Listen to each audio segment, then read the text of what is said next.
ఇక రేపు రాబోయే 5 రాష్ట్రాల ఫలితాలపైన చర్చిద్దాం. మనకు అందుబాటులో ఉన్నారు కార్తీక్ గారు కాంగ్రెస్ నాయకులు, వెంకటేశ్వర రెడ్డి గారు బీజేపీ నాయకులు, జయరాం గారు రాజకీయ విశ్లేషకులు. అందరికీ నమస్కారం అండి. జయరాం గారు గుడ్ ఈవినింగ్ అండి. జయరాం గారు మీరు చెప్పండి, ఫలితాల కోసం కేవలం ఆయా రాష్ట్రాల ప్రజలే కాకుండా దేశవ్యాప్తంగా ఉన్న సామాన్యులు కూడా ఉత్కంఠగా ఎదురు చూస్తున్నటువంటి పరిస్థితి. పశ్చిమ బెంగాల్లో రికార్డు స్థాయిలో 92% పైగా పోలింగ్ నమోదైంది. ఈ భారీ ఓటింగ్ శాతం అధికార తృణమూల్ కాంగ్రెస్ టీఎంసీ లేదా బీజేపీలో ఎవరికి అనుకూలంగా మారే అవకాశం ఉంది అంటారు? ఎగ్జిట్ పోల్స్ ఎగ్జాక్ట్ రిజల్ట్ ఇస్తాయా? సర్వేల అంచనాలు తలకిందులు అయ్యే అవకాశం ఏమైనా ఉందంటారా? జయరాం గారు ఏంటి పరిస్థితి? చక్రి దీంట్లో మనము రెండు విషయాలను గమనించాలి. ఒకటి వచ్చేసేమో రాజకీయ పార్టీలు ఆయా ఎక్కడెక్కడ ఏ విధంగా ప్రవర్తిస్తున్నాయి దానిపైన తీర్పు ఉంటుంది. మరొక అంశం వచ్చేసి ఎగ్జిట్ పోల్స్ అవుతాయా కావా అనేది మనము దాన్ని 100% అక్యురేసీ ఉంటుందనే విషయాన్ని చెప్పలేము. అది అవ్వచ్చు, కాకపోయి ఉండొచ్చు. అది ఎగ్జాక్ట్ పోల్ పైనంత మాత్రాన ప్రజలకు ఏమైనా ఉపయోగాలు ఉంటాయా, లేకపోతే ఎగ్జిట్ పోల్ లాగానే ఉండటం వల్ల ఏమైనా ఉపయోగం ఉంటుందా అనేది ఇది చాలా క్లియర్గా మనం ఆలోచించుకోవాలి. అంటే పశ్చిమ బెంగాల్ కనుక గమనించినట్టు అయితే గత కొంతకాలంగా దీదీ అంశానికి వచ్చినప్పుడు ఒక నియంత పాలన లాగా అనేది బీజేపీ బిహేవ్ చేస్తున్నది, దాన్ని ప్రజలకు తీసుకెళ్లేసింది. సో ఈమెను దీదీని ఇంటికి పంపించేస్తే మేము చాలా గొప్పగా పాలిస్తాము అనేది బీజేపీ అక్కడ చాలా వరాలు గుర్తింది.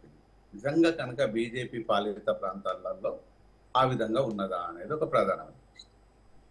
మరొక అంశం వచ్చేసి దీదీ నిజంగా అట్లా ఉంటుందా అంటే, అధికారంలోకి వచ్చిన తర్వాత దీదే కాదు, రేపు ఏ అన్న తమ్ముడైనా కూడా అలానే బిహేవ్ చేస్తుంది.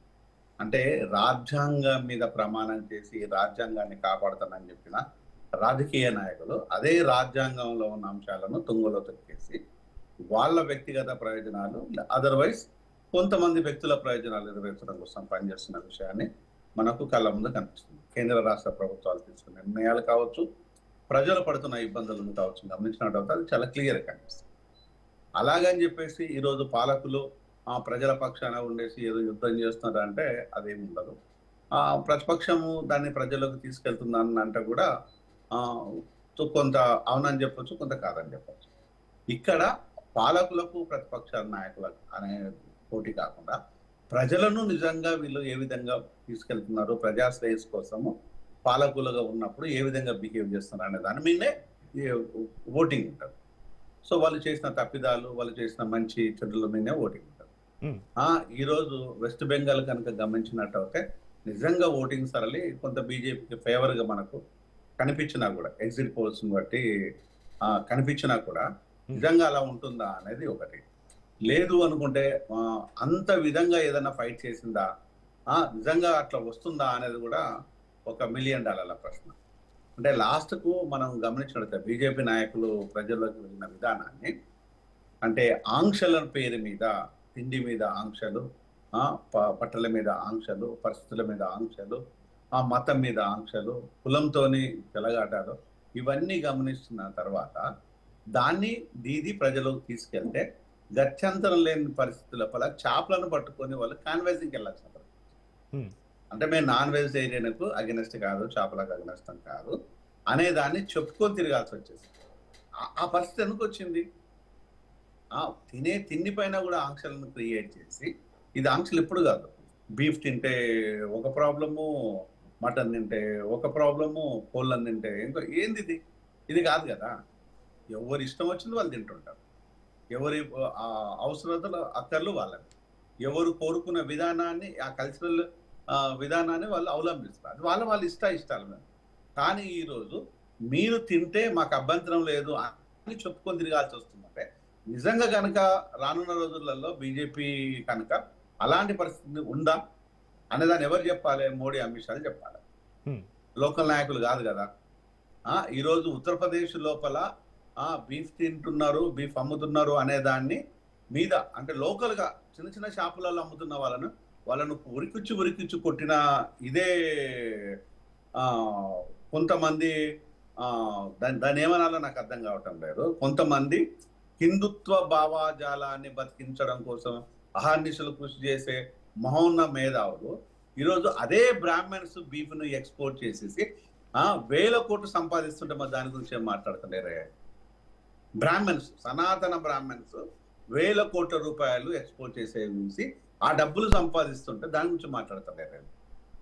అది అదే ఇది ఏ ముస్లిం కమ్యూనిటీ నుంచో లేకపోతే ఇంకా ఏ అదర్ షెడ్యూల్డ్ కమ్యూనిటీ నుంచి కాదు.